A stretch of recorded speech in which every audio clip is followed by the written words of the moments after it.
오늘부터 4주간은 예수님이 오심을 기다리는 대강절입니다. 그래서 4주 동안은 예수님이 이 땅에 오시기까지 어떤 일이 있었는가 이 말씀을 알아보고 함께 묵상하도록 하겠습니다.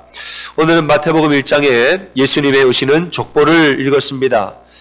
예수님이 언제부터 오시기로 예정되었었나, 언제부터 준비하셨나. 물론 예수님이 오신 것은 태초부터 준비하고 계획하신 일입니다만 마태복음에서는 이제 아브라함 때부터 이야기를 하고 있죠. 아브라함에서 다윗까지 14대의 조상이 있고, 다윗부터 바벨론 포로까지 14대, 바벨론 포로에서 예수님 나실 때까지 총 14대, 그래서 42대의 이 조상들의 이야기를 족보에서 적고 있습니다. 사실 여러분, 아브라함부터 예수님 오시기까지의 조상은 42명보다 훨씬 더 많죠. 훨씬 더 많은 조상이 있지만은 마태복음에서는 몇 사람들을 의도적으로 생략하고 의도적으로 14대씩 세 시대로 나누어서 이렇게 세 단계로 나누었다는 말이죠. 아니, 그 많은 조상님들은 왜 다 생략하고 하면서 숫자를 이렇게 14로 맞추었을까? 이것은 예수님이 다윗의 자손이라는 사실을 분명히 강조하기 위한 것입니다. 히브리어 알파벳에는 각각의 고유한 번호가 있습니다. 우리가 기억은 1, 니은은 2, 이런 것처럼 각각의 히브리어 단어에 숫자가 있습니다. 게마트리아라는 숫자가 있어요. 다윗이라는 히브리어 다비드라는 단어는 14입니다. 14. 그러니까 다윗이라는 숫자가 14이기 때문에 예수님의 족보를 14라는 숫자에 맞추어서 이 세 단계를 참 말했다는 것은 예수님은 분명코 다윗의 자손이 거기에서 메시아가 온다라고 예언한 바로 그 다윗의 자손, 예수는 바로 다윗의 자손 그리스도라는 것을 강조하기 위한 것이죠. 이 마태복음 1장의 족보는 예수는 다윗의 자손 그리스도다라는 사실을, 이 메시지를 분명히 전달하기 위해 완벽히 맞춰진 족보라는 것이에요. 근데 여러분, 이 완벽한 족보에 동시에 굉장히 불완전한 4명의 여인도 포함되어 있는 것을 우리는 봅니다. 이 여인들 4명이 나오는데 하나같이 사연이 많은 여인들의 이야기가 나와요. 다말이 나오죠. 다말은 대를 잇기 위하여서 시아버지 유다와 동침하여 자녀를 낳은 그런 여인입니다. 라합은 여리고에서 기생으로 살던 이방 여인이었습니다. 롯은 모압에서 온 이방 여인이었습니다. 유대인 혈통이 아니에요, 전부 다. 바세바는 다윗과 동침하여서 죄를 지었던 그런 여인이죠. 그 여인에게서 솔로몬이 태어났다는 말입니다. 여러분, 마태복음에서는 예수님을 통하여서 완벽한 족보를 의도적으로 만들면서 그 안에 또한 불완전한 여인들을 의도적으로 또한 집어넣었다는 것이죠. 의도적으로 완전함과 불완전함을 이 족보에 다 동시에 넣었다는 거예요. 이것이 우리에게 의미하는 바가 무엇인가? 완전하신 예수님이 불완전한 인간을 통하여서 세상에 오셨다는 것입니다. 완전하신 예수 그리스도가 불완전한 인간을 통하여서 이 세상에 왔다는 거예요. 주님은 완전하시죠. 주님은 온전하세요. 그러나 주님의 역사는 늘 불완전한 사람들을 통하여서 일어났다는 겁니다. 여러분, 하나님은 언제나 사람들을 통해서 일하십니다. 그런데 사람들 중에는 의인은 없나니 하나도 없는 거예요. 하나님은 언제나 사람을 통해서 일하는데 사람들은 다 죄인이란 말이죠. 그럼 도대체 이 다 죄인인데 도대체 누구를 통해서 하나님 역사하셔야 합니까? 누구를 통해 역사하셔야 돼요? 그 죄인들 가운데에서도 하나님 믿고 하나님께 순종하는 자들을 통하여서 역사하시는 줄로 믿으시길 바랍니다. 우리는 지금 죄인입니까? 의인입니까? 죄인이죠. 그런데 또한 동시에 예수를 믿었으므로 우리는 또한 의인이에요. 마틴 루터는 우리가 의인이면서 동시에 죄인이라고 그랬습니다. 그럼 예수를 믿지 않는 사람은 그냥 죄인일 뿐이죠. 예수를 믿는 우리는 의인이면서 동시에 죄인인 거예요. 다른 말로 하자면 나는 죄인은 맞지만은 예수의 말씀을 믿고 복음을 믿고 예수님 앞에 순종하기로 결정한 사람들이라는 것이죠. 여러분, 사람들에게 완벽함을 기대하지 마십시오. 모든 사람에게는 장점과 단점이 다 있습니다. 모든 사람에게는 빛과 어둠이 다 있습니다. 사람이 누군가를 볼 때 장점만 보죠. 그러면 실망할 때가 옵니다. 단점만 보죠. 그 사람을 무시하게 됩니다. 모든 사람은 장점과 단점을 동시에 가지고 있고 빛과 어둠을 다 동시에 가지고 있는 거예요. 우리가 사람들을 평가할 때는 그 인생의 빛과 어둠을 있는 그대로 보는 것이 중요합니다. 이보다 더 중요한 것은 뭐냐? 그럼에도 불구하고 그의 약점과 단점 모든 것에도 불구하고 어떻게 내가 믿음으로 살려고 하는가? 하나님이 이걸 보시는 줄로 믿으시기를 바랍니다. 사람은 그 사람의 능력을 잡고 봐요. 그러나 하나님은 모든 사람은 무능력하며 모든 사람은 다 죄인인 것을 하나님은 아십니다. 그럼 하나님 뭘 보시느냐? 하나님 믿음을 보시는 거예요. 믿음을 보십니다. 나를 구주로 영접하였는가? 내 말씀에 순종하는 그 믿음이 너에게 있는가? 하나님은 그걸 보시는 거예요. 다윗의 증조 할머니 롯은 이방 여인이죠. 증조 할머니는 이방 여인, 고조 할머니는 라합은 이방 여인 중에서 기생이었습니다. 이 기생이라는 히브리어 조나, 이거는 원어의 의미로는 창녀라는 뜻이에요. 히브리어 원어에서는 라합에 대해서 라합이 뭐 하는 사람인지를 아주 적나라하게 다 적은 거죠. 히브리어 원어에서는 다윗의 증조 할머니에 대해서, 고조 할머니에 대해서 하나도 숨김없이 다 적었습니다. 가리지 않았어요. 근데 이걸 한국말로 번역하는 가운데서 우리가 기생이란 말로 순화를 해서 적은 겁니다. 인간 자체로 볼 때는 얼마나 연약한 자들인가. 너무 연약하고 부족하죠. 다만 그들이 잘한 것이 하나가 있다면 하나님을 믿고 하나님의 백성으로 실제로 살았다는 것. 그게 하나님께는 의로 여겨진 줄로 믿으시기를 소원합니다. 룻이 어머니를 따라가면서 어머니가 너 돌아가라고, 내가 너로 하여금 대를 잇게 할 수 없다고, 돌아가라고 말하는데 안 가잖아요. 그럼 뭐라고 그럽니까? 어머니 하나님이 나의 하나님이요. 어머니의 백성이 나의 백성이요. 어머니 하나님 나의 하나님이라. 나는 하나님의 자녀로서, 하나님의 백성으로서 난 이제부터 살 겁니다. 입술로 고백하고 실제로 삶으로 살아갔다는 말이죠. 라합이 잘한 게 무엇인가? 라합은 이방 여인인데 직업도 기생이었습니다. 그 잘한 것은 무엇인가? 여리고의 정탐했던 이 사람들을 숨겨주고 위에서 지나지 않아요. 그럼 그들이 돌아올 때 뭐라고 말합니까? 내가 하나님을 알고 있는데, 하나님의 그 위대한 이름을 내가 알고 있는데 내가 그의 백성이 되길 원한다라고, 나를 기억해달라고 그렇게 말하지 않습니까? 라합이 잘한 건 무엇입니까? 라합이 잘한 것은 이방 여인으로서 하나님의 위대하심을 알고 하나님 백성으로 살고자 간절한 마음으로 청원하고 부탁했다는 것, 그리고 그 이후로도 정말 그러한 삶으로 살아갔다는 것입니다. 그게 하나님의 마음에 합한 모습이었다는 거지요. 야고보서 2장 25절에서는 이러한 결단으로 라합이 의롭게 되었느니라 이렇게 말하고 있습니다. 여러분, 우리는 다 연약한 인간입니다. 우리 중에 완전한 사람은 없습니다. 여러분, 나 자신을 이야기할 때 스스로를 미화시키려고 할 필요가 없습니다. 나의 장점만 보여줬으면 좋겠죠.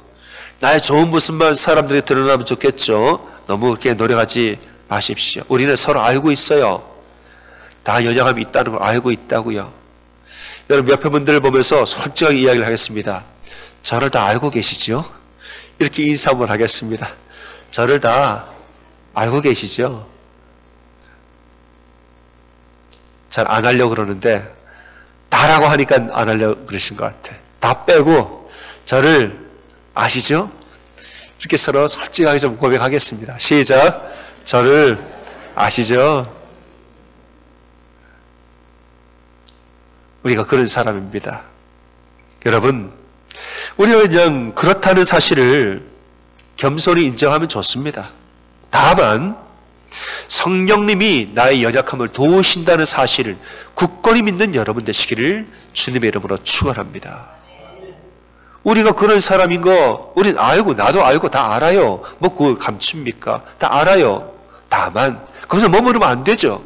나는 이렇지만 성령님이 나의 연약함을 반드시 도우신다는 사실, 이 믿음으로 사는 사람이 하나님께 쓰임받는 사람인 거지요.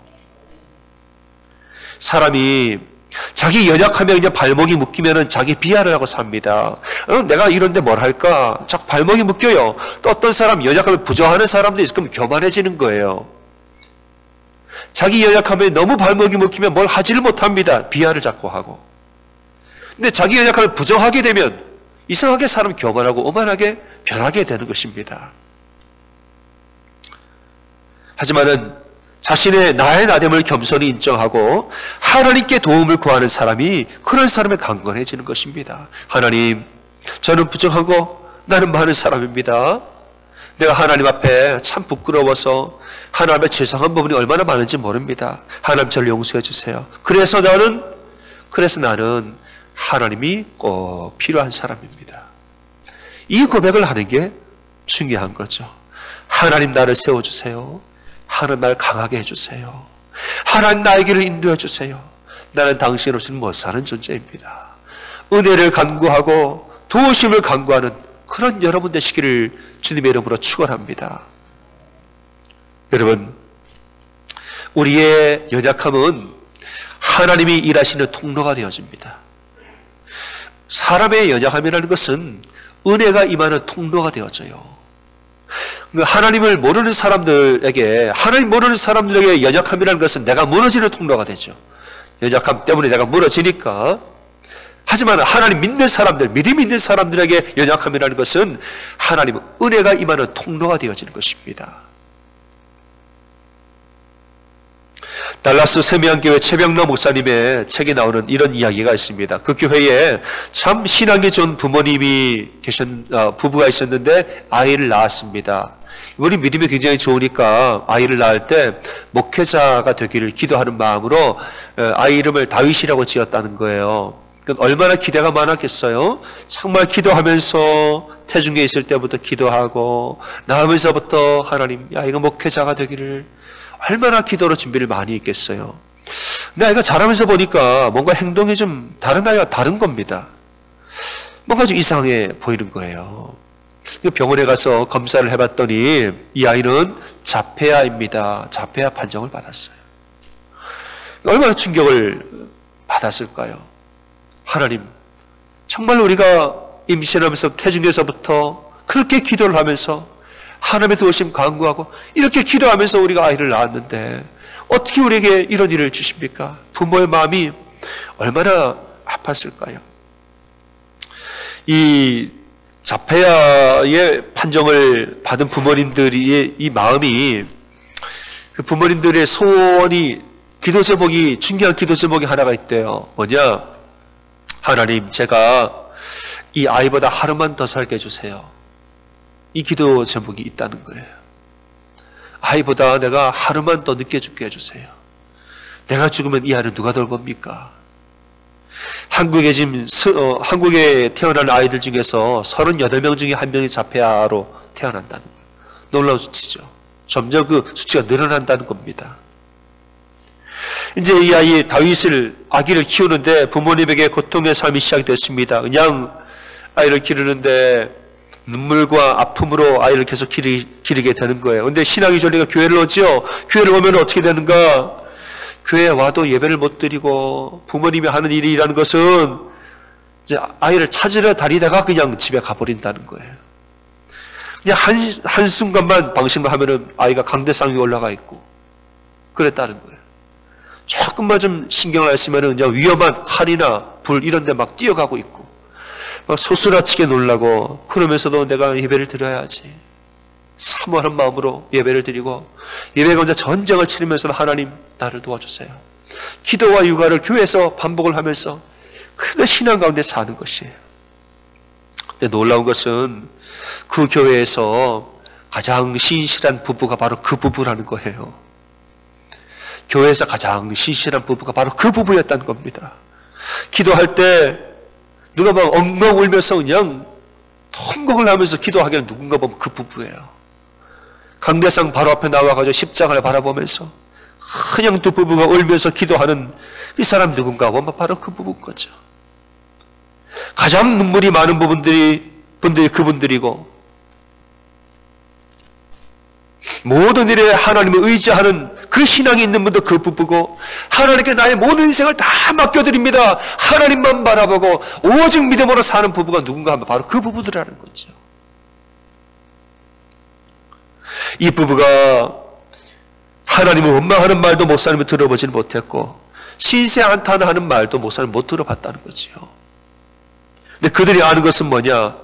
이분들 고백에 이분들이 신세 한탄도 불평도 하지 아니하는데 분명히 아는 것은 뭐냐? 나는 하나님 없이는 살 수 없습니다. 이 고백이 그 부부에게 분명히 있었다는 것입니다.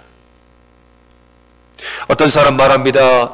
하나님이 계시다면 어떻게 우리에게 이런 일이 일어날 수 있습니까? 라고 말하는데, 이분들은 그렇게 말하지 아니하고, 하나님 안 계셨더라면 우리가 어찌 이 일을 다 감당했을까요? 이렇게 고백을 한다는 것입니다. 언젠가 한 번은 아이가 엄마를 너무너무 힘들게 하는 거예요. 목사님 보기에도 아유, 엄마가 많이 힘들겠다, 그런 마음이 들어서 집사님 괜찮아요? 이렇게 얘기했더니 엄마가 하는 말이 그렇게 얘기했다는 거죠. 목사님, 저는요, 우리 다윗이 없었다면은 저는 벌써 하나님 떠났을지도 몰라요. 세상적인 유혹과 인간적인 교만함과 타락한 마음과 죄된 마음들, 우리 다윗이 아니었다면 나는 벌써 하나님 떠났을지도 몰라요. 근데 다윗 때문에, 다윗 덕분에 내가 하나님 앞에 매일매일 기도하고 살아요.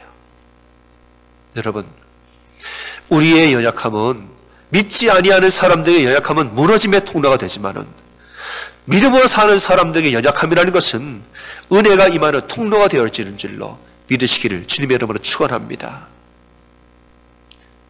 우리의 연약함은 복이라.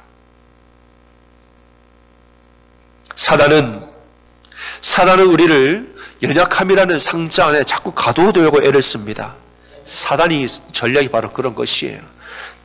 우리가 뭘 하려고 하면 네가 이런 데는 뭘 하겠느냐고 약점을 자꾸 들추어내는 것이에요. 아무것도 못하게 만듭니다. 이럴 때에는 예수의 이름으로 나의 모든 약점을 들추어내고, 나를 말미암아 무너지게 만들고, 나를 말미암아 이렇게 아무것도 믿음을 버리게 살게 만드는 이런 모든 사단의 계획에는 예수의 이름 물러갈지어다 선포하고, 정말 하나님께 도움을 간구하며 기도하는 그런 여러분들 다 되시기를 소원합니다. 예수님이 여리고서 나가실 때 서경 바디메오가 나사렛 예수라 하는 말을 들었습니다. 나사렛 예수가 지나간다더라 말을 들었어. 그 말을 듣고서는 바디메오가 뭐 합니까? 다윗의 자손 예수여 나를 불쌍히 여기소서 소리를 질렀다는 거예요. 근데 많은 사람들이 꾸짖어 잠잠하라 했다는 겁니다. 꾸짖었다는 말은 뭐냐? 이 사람 아주 혼내고 무시했다는 말이에요. 너는 소경에다가 거지인데 네가 지금 왜 나서느냐? 그 사람 약점을 들춰내고 너는 하지 말라. 근데 한두 명이 말한 것이 아니라 아주 많은 사람들이 한꺼번에 바디메오에게 잠잠하라고 아주 그냥 이렇게 말을 쏟아부었다는 것입니다. 근데 바디메오가 어떻게 했습니까? 더욱 크게 소리질러 이르되 다윗의 자손 예수여 나를 불쌍히 여기소서 하니 예수가 멈춰 서서 그를 불러 그의 눈을 뜨게 하셨다는 겁니다. 여러분, 세상은 능력을 보죠. 하나님 믿음을 보십니다. 세상은 연약함을 싫어합니다. 그러나 하나님은 연약함을 통하여서 그분께 나오는 사람을 사랑하시는 거예요. 베드로가 예수님 3번 부인한 다음에 스스로 정죄감에 빠졌습니다. 내가 목숨 걸고 지켜드리겠다고 호언장담을 했는데 내가 이게 무슨 망신인가? 3번을 부인하고 저주하고 이런 내가 뭘 하겠는가? 이런 마음이 들었어요. 이런 내가 뭘 하겠는가? 하는 마음이 드니까 본인이 할 줄 아는 것도 못하는 겁니다. 주눅이 들어가지고 자기 능력을 발휘하지도 못하는 겁니다. 하지만 부활한 예수님 만나서 예수님이 차려주신 아침을 같이 먹고 내가 나를 사랑하느냐? 사랑의 말씀을 듣고 용서의 메시지를 듣고 이걸 경험한 후에는 자기의 한계를 넘어서는 사도가 되었다는 것입니다. 자기 한계에 묶여 살 때 내가 할 줄 아는 것도 못해요. 그러나 예수의 사랑과 예수의 용서가 내 안에 임하니까, 이 안에 회복이 일어나지니까는 내가 할 수 있는 것 이상의 놀라운 사도로 그의 인생을 살아갔습니다. 여러분, 나의 연약함보다 예수의 사랑이 말할 수 없이 더 크다는 사실을 여러분 믿고 사시기를 소원합니다. 우리의 연약함보다 하나님 은혜가 훨씬 큽니다. 우리의 죄보다 예수의 용서하심과 십자가의 보혈이 더 큰 것이에요. 여러분, 우리의 능력보다 우리를 인도하시는 성령의 능력이 훨씬 더 큰 것이에요. 여러분, 내 능력을 의지하지 말고 예수를 의지하고 사시기를 소원합니다. 연약하다고 고개 숙이지 말고 내게 능력 주시는 하나님을 바라보는 그런 우리가 되기를 소원하는 거예요. 예수님이 세상에 오실 때 완전한 자를 통해서 오시지 않았습니다. 나와 같은 죄인을 통해서, 부족하고 연약한 사람들을 통해서 이 땅에 오셨다는 거예요. 다만 그들과 세상이 다른 차이가 있다면은 그들은 죄를 회개하고 하나님의 백성이 되었다는 거. 그래서 자신의 연약함을 하나님께 올려드리고 오히려 은혜의 통로로 사용했다는 거. 그 차이가 있는 것이죠. 마리아가 예수님을 잉태했던 이야기를 우리가 알고 있죠. 성령님이 어느 날 오셔가지고 천사가 와서 내가 잉태하여 아들을 낳을 것이라고 말했어요. 마리아가 깜짝 놀랐습니다. 왜 놀랐어요? 나는 남자를 알지 못하는데요. 내가 남자를 알지 못하면 어떻게 내가 잉태를 합니까? 성령이 내게 임하시고 지극히 높으신 이의 능력이 너를 덮을 것이라 말했어요. 그 말을 듣는 마리아가 뭐라고 말합니까? 저는 주의 여종이오니 말씀대로 내게 이루어지이다, 이렇게 말했어요. 남자를 알지 못하는 여인이, 정원한 남자가 있는데 임신을 할 것이라고. 성령이 너에게 임해서 너에게 아이가 생길 거라고 말하는데 안 돼요. 나는 그러면 안 된다는 정원자가 있단 말이죠. 말하지 아니하고 저는 주의 종이오니 그 일이 이루어지이다 라고 말했다는 것입니다. 그때 마리아의 나이가 학자들에 의하면은 오늘날의 중학생의 나이였다고 말하는 거예요. 14살, 15살, 16살. 철이 있습니까 없습니까? 여러분 보시기에. 중학생 철이, 제 딸이 지금 중학교 1학년이에요.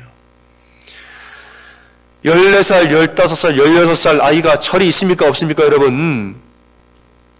없죠. 철이 없잖아요. 어떤 사람은 말하기를 아이고 네가 철이 없어가지고 그걸 받아들이고 안 된다고 그냥 소리를 쳤어야지. 네가 철이 없어가지고 아멘 그렇게 되어지리이다. 네가 지금 당시 문화에서 정혼자가 있는 여자가 임신을 했는데 그걸 아멘하고 받아들인다. 자기 인생 망치는 일인지도 모르고 그냥 아멘하고 받았으니 네가 철딱서니가 없어가지고 그걸 아멘했지. 그냥 안 돼 다른 사람 알아봐서 했어야지. 네 인생인데.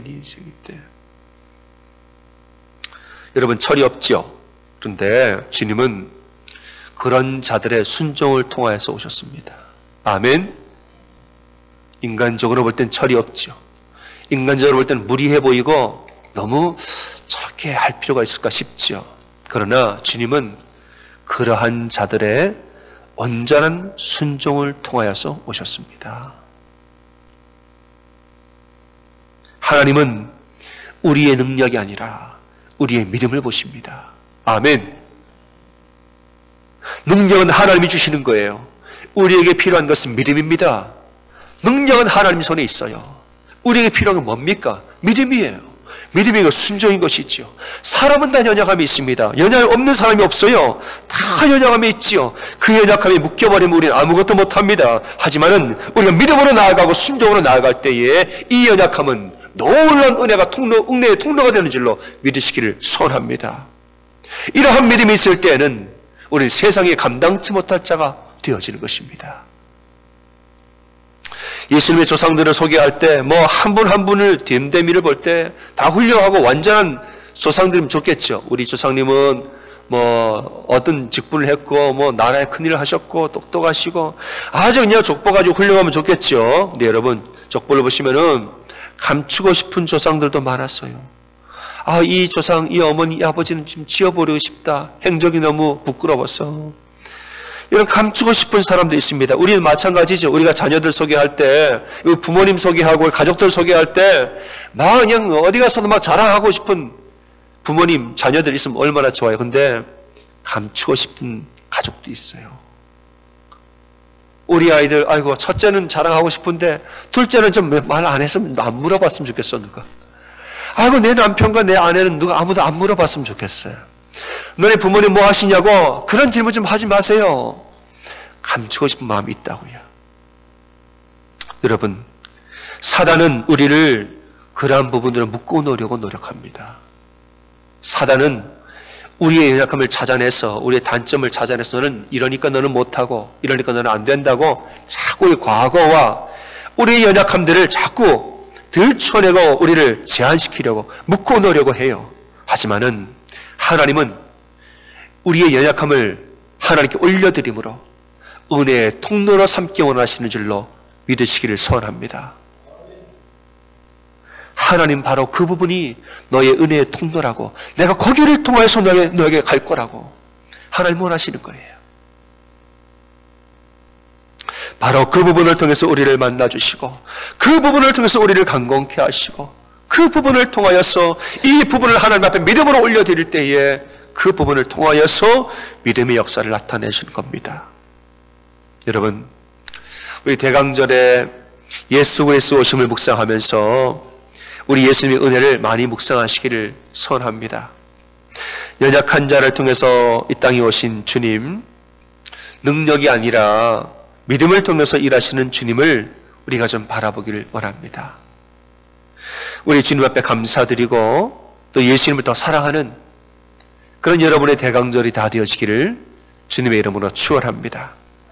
아멘. 자, 여러분 본인의 마음에 손 얹고 저와 함께 고백하겠습니다. 이렇게 마음에 손을 먼저 보세요. 이렇게 고백하겠습니다.